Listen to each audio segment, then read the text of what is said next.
Welcome to Wisdom from the Aerial View, the podcast that will attempt to help us ease our anxiety, give us less stress in our lives, and also help us to find meaning and purpose in our lives. Good morning, good afternoon, Dr. Klein. How are you, Mark? Hello, Enid. So good to see you. Good to be seen. How's life? Life is good. Everything's fine. We are recording this after the major snow event in Washington. So it'll probably be a few weeks before this actually makes it live. And at that time, people go, what snow event? Yeah, no, this one might last for a while. You know, It might. I said to you, how's life? And I thought, well, let's talk about death. And the answer is, okay, why?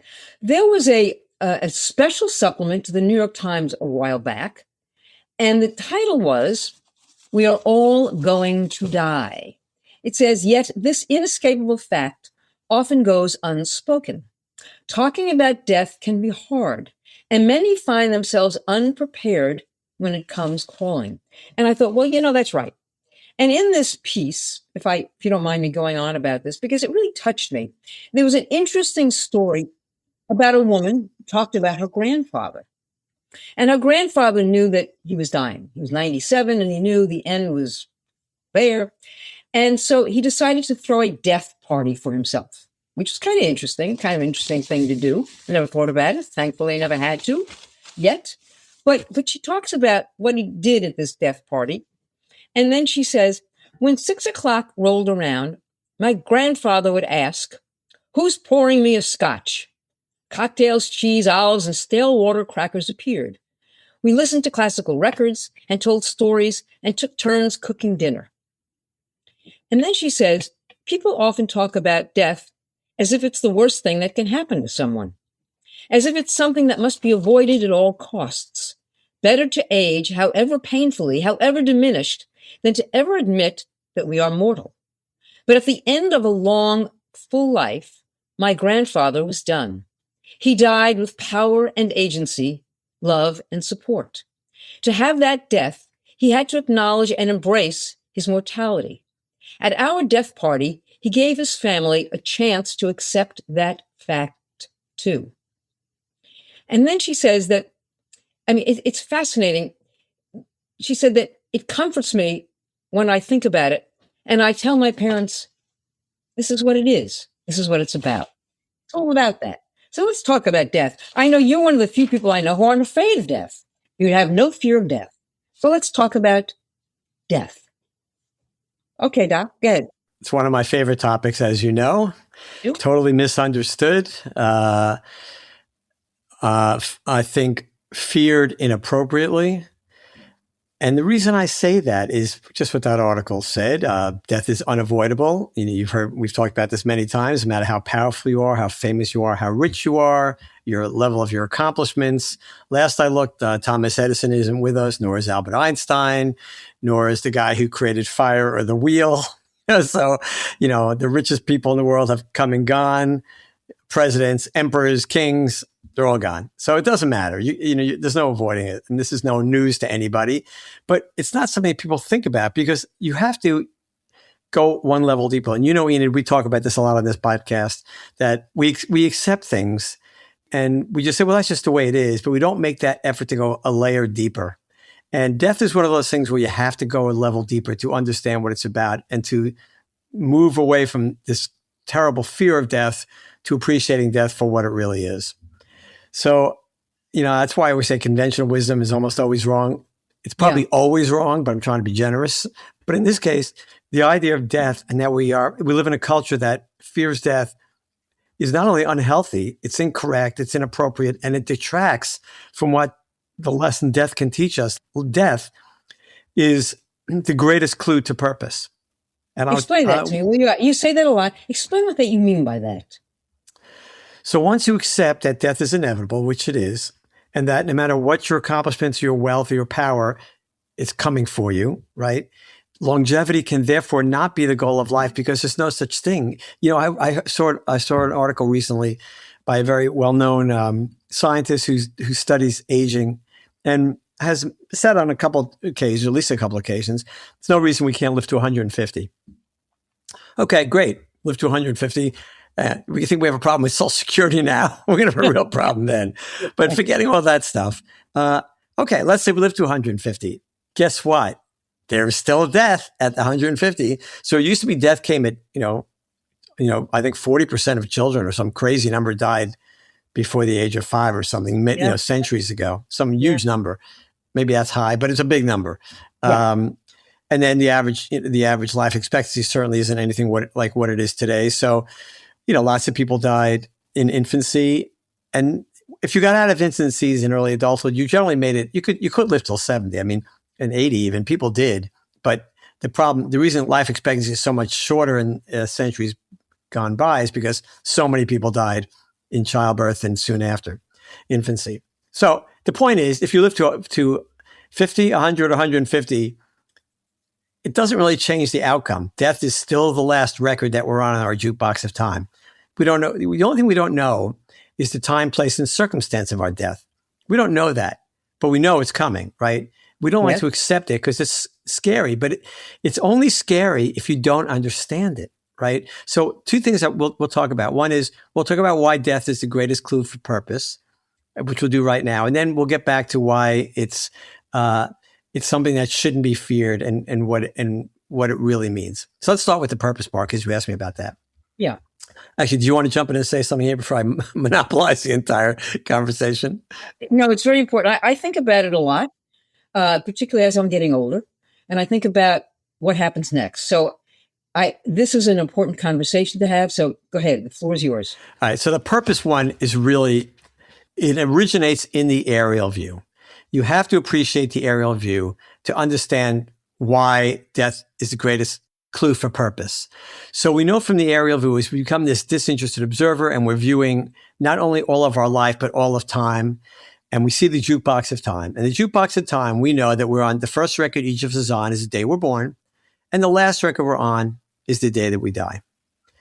Now, we've talked about this before, and I mentioned this to somebody the other day, actually a person that you know, and I said, everybody's worried, lamenting the fact that we have this last record that we're on the day of our death, and then we're going to be sad we're not on the records going forward.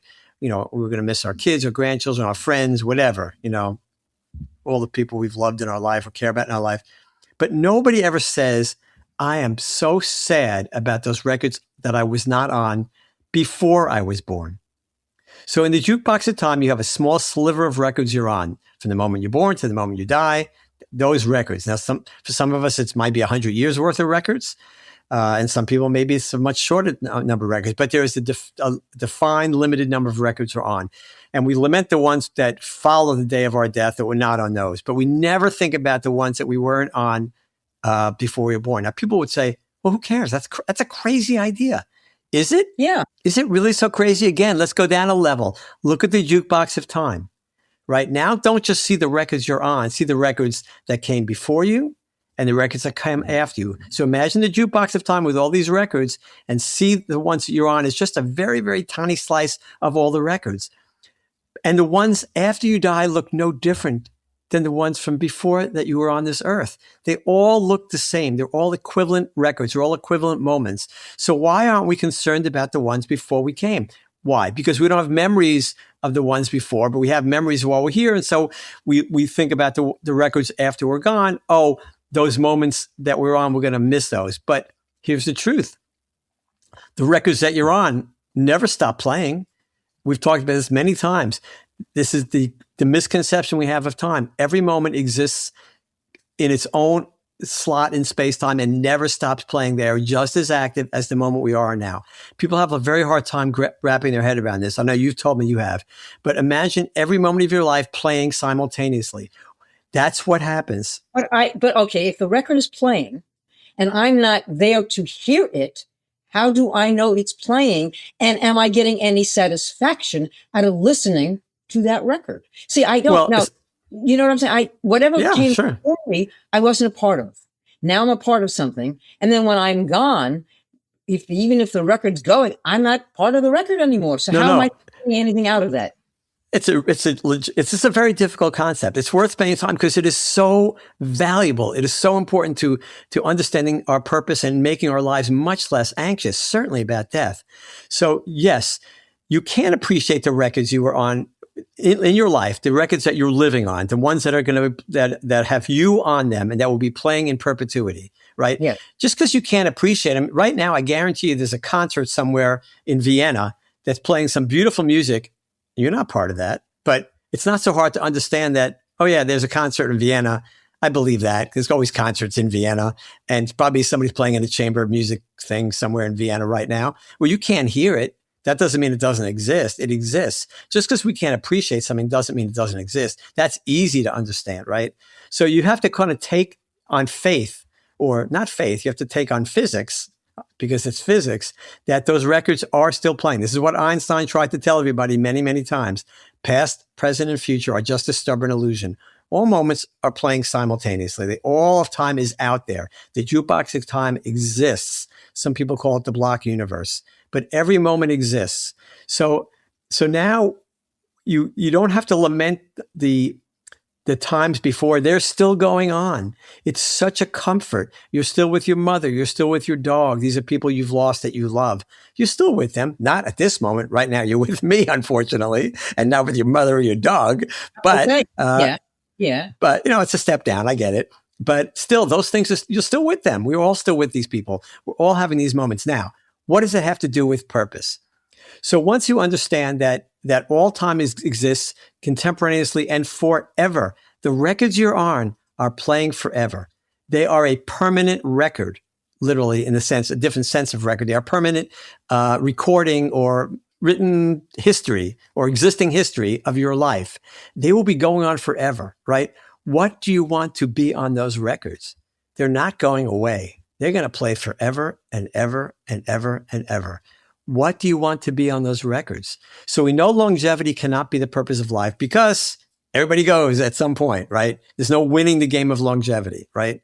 There's no winning the game of power or prestige or money or fame. These things all go to zero the moment you're on that last record.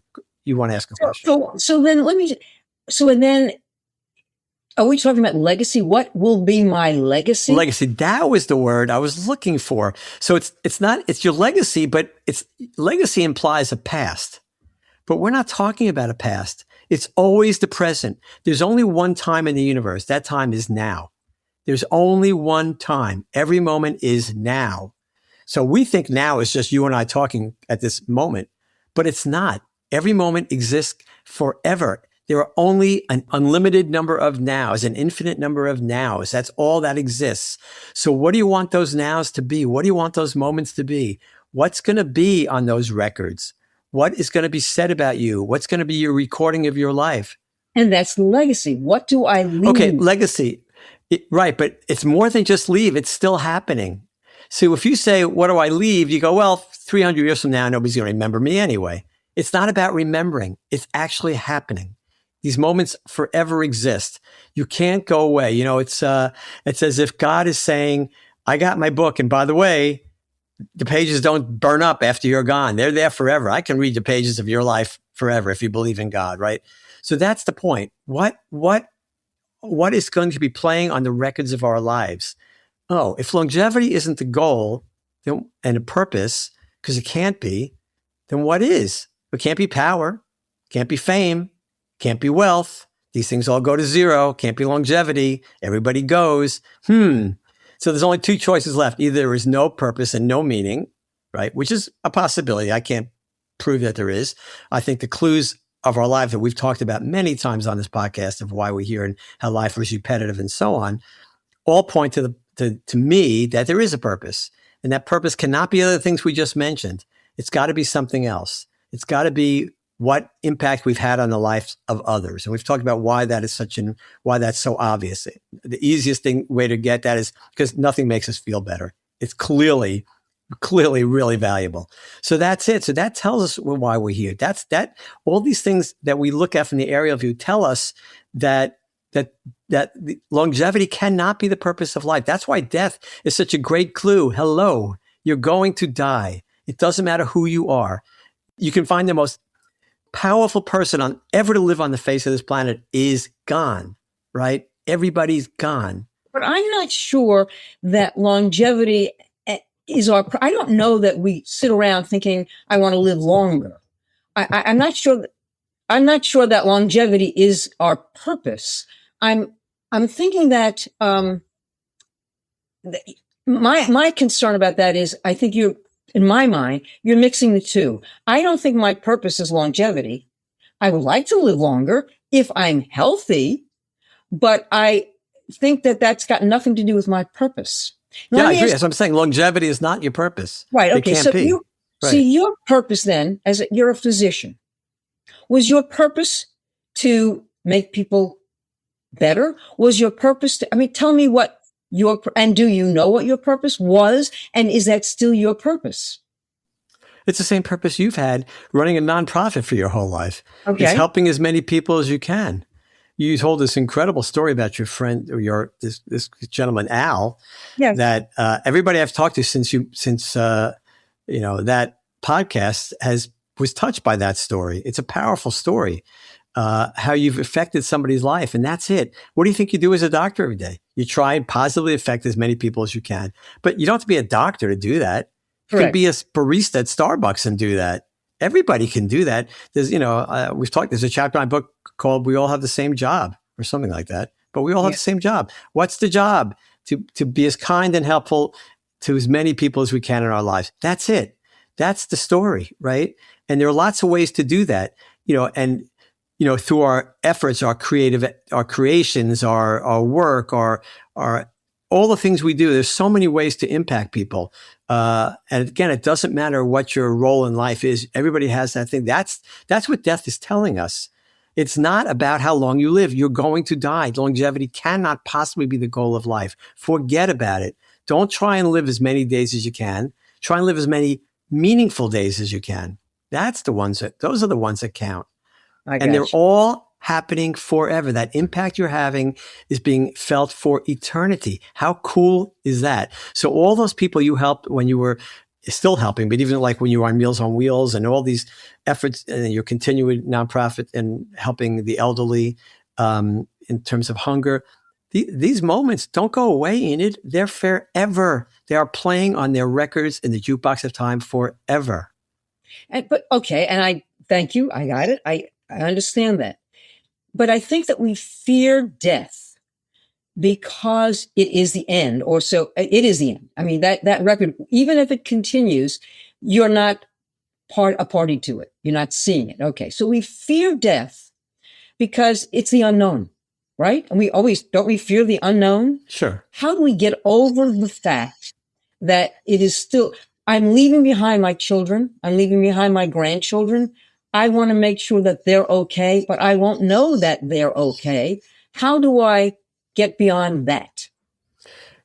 Once they're adults, they're not your responsibility in the sense that you can't make their lives for them. They now have to make their own lives. They have to create the records that are meaningful for themselves. We can't do that. So I have 4 kids, a bunch of grandchildren. My wife and I were just talking today about how important parenting is. And I've tried to be a really good parent. I've had my moments. I'm afraid if you ask my kids, they'll roll their eyes because I had plenty of moments, but they all turned out to be great. So I think that, the proof is in the pudding on that. Even though I didn't get it right all the time, I probably got it right enough times, right? So anyway, but we can't worry about them. My kids have grown up. Not only they are on their own in terms of making a way for themselves, but making a meaningful life. That's up to them. I can't do that. Each of us has our own life. We have our own responsibilities on this earth. And in terms of being afraid of the unknown, one of the jokes that probably doesn't fly over very well is I tell people all the time, I go, look, are you going to have lunch today? And they go, yeah, I have lunch. I try to have lunch almost every day. Not every day, but I try to have lunch. Okay, great. Do you make a big deal out of it? No. Why don't you make a big deal out of it? He goes, well, everybody has lunch. Why would I make a big deal out of it? I go, well, guess what? Everybody dies. Why are you making a big deal out of that? Right? And that sounds, what do you mean? You comparing lunch and death? Yes, I am completely comparing lunch and death. Absolutely, I am, because they are equally part of life. You don't have lunch, you don't eat? Not good, right? You have to eat. Eating is part of life. So lunch is a metaphor for a meal, but I just chose lunch because I love that word. Yeah. But everybody eats lunch. Everybody dies. Okay, what's the difference? Well, come on, lunch is just a thing, and death is the whole. No, these are both events that are going to occur in your life. You cannot change it. Don't stop thinking about it that way. You can't do everything right and avoid death. It is part of your story. And here's what it is. It's the last record you're actively on. But the records you've been on in your jukebox of time play forever. We never really lose anyone. No one ever really dies. Because you can't die if you're still alive on all those records that existed from the moment of your birth to the moment of your death, your lifespan. You are on those. They are playing forever. I am not making this up. This is not a metaphor. This is science. This is physics. You, as a physician, confronted death every single day. You had patients who came in and you looked at their x-rays or their MRIs or your CAT, whatever, and realized first, this person's got terminal cancer or whatever. So you've confronted death.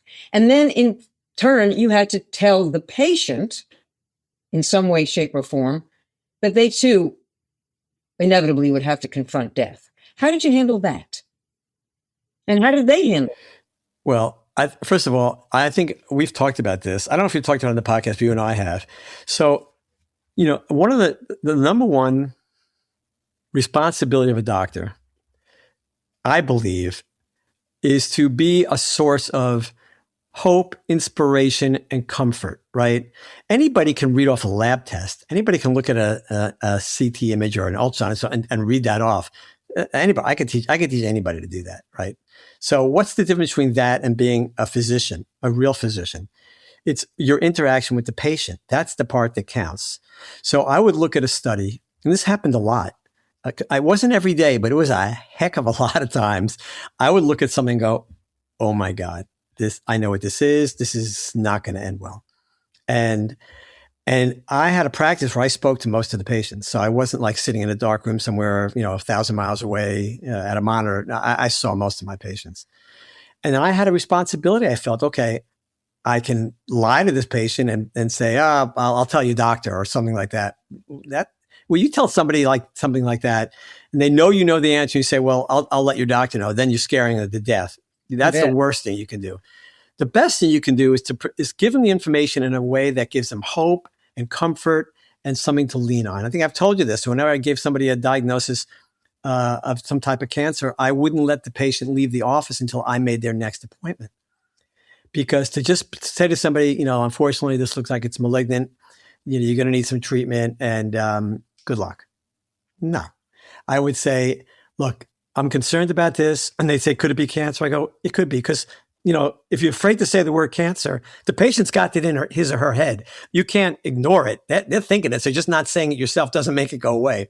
So you have to say it. So I'd say, yes, it could be cancer, but every cancer, almost everything's treatable these days. B, you just have to think about the next step, and I'm going to help you with the next step. So I would pick up the phone and call the oncologist or somebody, whoever it was that I wanted, a surgeon who I wanted to get an appointment with. And I personally would make that appointment for them. Because at least then I could say, okay, go see Dr. So-and-so on Tuesday and we'll get you going. And, like I said, everything's treatable. Just think about the next step. Don't think about the whole thing. Because most people will go immediately from that moment in my office to death. Boom. Correct. Right. And hardly any of them are going to die anytime soon. I mean, some are going to, the worst cases would die in a few months. That's rare. Most would die in years. Could be 2, 3, 4, 5, 8, 10 years. You don't know. It depends on the tumor, right? So it's not like the cards, you turn over the cards and that's the end of the game. That's very unusual. Happens rarely, right?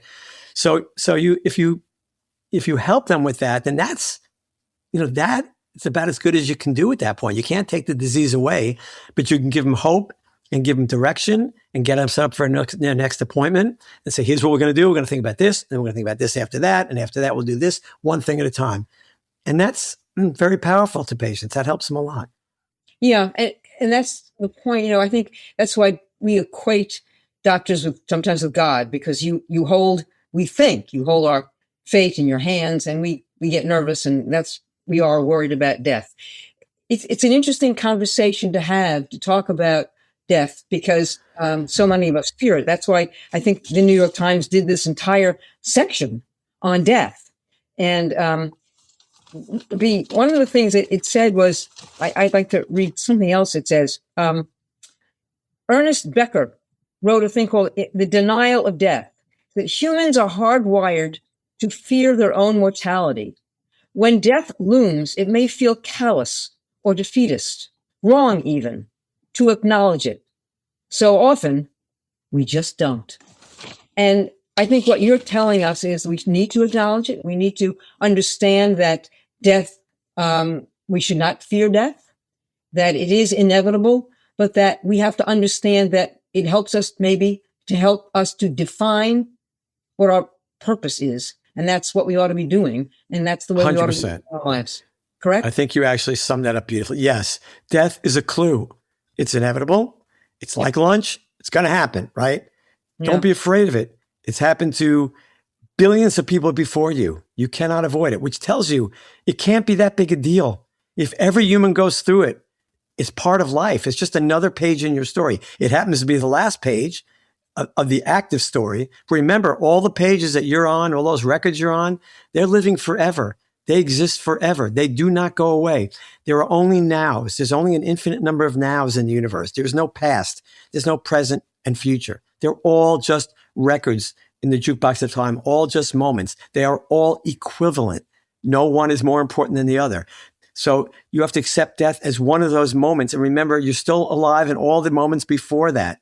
So what do you want those records to be? What do you want to be on those records? Why are we here? To take care of others. Once we reach maturity, to get to the point where we've reached the point in our lives where we have the ability to take care of others. And that can happen very young, as you know. Some people mature very, very quickly and get that very, very quickly. Some of us get it a lot later. But once you do that, that becomes your focus. That becomes your responsibility. Now, it doesn't mean you don't try and have a great career. You don't become educated. You don't learn. No. These are things that are all important to get you to become what we call a person of substance. You need to become a person of substance, and you need to do all those things in your life to accrue those accomplishments to become a person of substance who can then go on and really give maximum value to others. But death is absolutely not to be feared. It is no different than lunch or any other moment of your life. It seems like it is. We swear that it is, but it's not. And the way we know this is because in the jukebox of time, every moment is equivalent. The moments that existed before your birth, before the first record you're on, are absolutely indistinguishable from the moments on those records after your death. They're all equivalent. Yeah, we don't worry about the ones before we were born. We only concern ourselves with the ones after we're gone. That's another of life's illusions. It is an illusion. This is why the aerial view is so critical to understanding to where you are in the world, what your purpose is. All moments are equivalent. All time exists contemporaneously. Remove yourself, become the independent observer, and look at this in a objective manner. And then you see it. Then you understand. And the light goes on and you go, yeah, I understand now. I'm only here for a limited amount of time. It's what I do when I'm here that counts. Death is not to be feared. It's just another moment of my life. It happens to be the last moment on this earth as we know it. We don't know what comes next. Now, I'm betting something does. Could I be wrong? Sure, I could be wrong. But I think the clues point to something coming next. I don't have any idea what it is. I'm pretty sure it doesn't include 72 virgins, but there's some manifestation afterwards. I don't know what it is, but that's the message. But yeah, so you believe that. You believe that there is something afterwards, that there may be. And I choose to.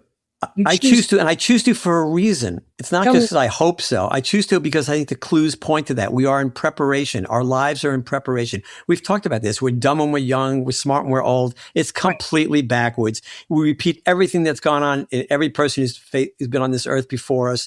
The lessons of life repeat, both as individuals and in terms of societies. These are all powerful clues. And, we didn't talk about this and we won't today, but when we talk about physics, we talked a little bit about physics today about Einstein showing us at all times contemporaneous, but quantum physics tells us another crazy story, right? That there's an infinite number of ways for things to work out.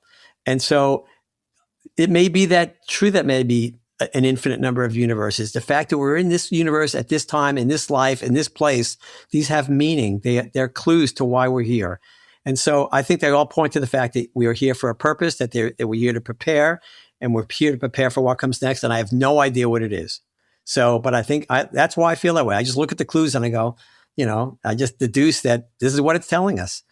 I'm not selling this to anybody, but the older I get, the more convinced I've become. Well, that's a good note to end on. And this went really fast.